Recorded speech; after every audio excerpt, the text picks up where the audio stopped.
In this experiment, we're going to look at Ohm's law and one of the common misconceptions. Often students, when they're working with Ohm's law, they'll make the assumption that Ohm's law doesn't work.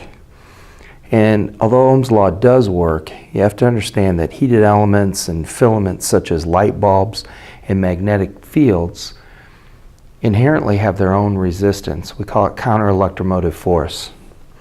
And although that resistance can't be measured with an ohm meter, dynamically when the circuit's performing work, the resistance of the device changes.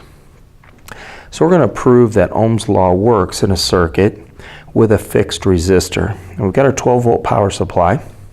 Let's measure the resistance of this fixed resistor.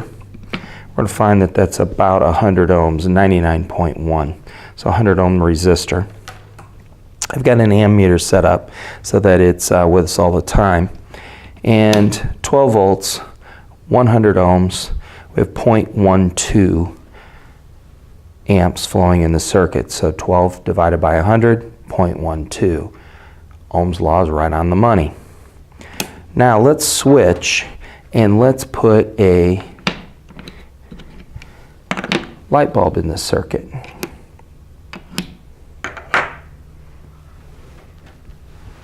We'll measure the resistance of the small marker light. We've got about 6 ohms of resistance. So 12 volts divided by 6 ohms would say that there should be around 2 amps of current flowing. In reality, when we turn the circuit on, we're going to find that there is actually only a quarter of an amp, 0.24.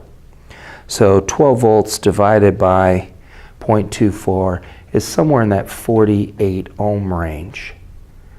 So we measured 6 ohms, but yet dynamically when the circuit's performing work, it's 48 ohms.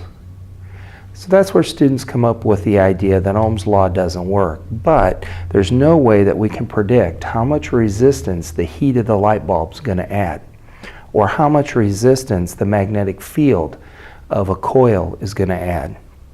So therefore, we have to make dynamic measurements on a circuit, and we can still use Ohm's law. We just take 12 volts divided by the current flow, tells us the resistance of the bulb dynamically when it's performing work.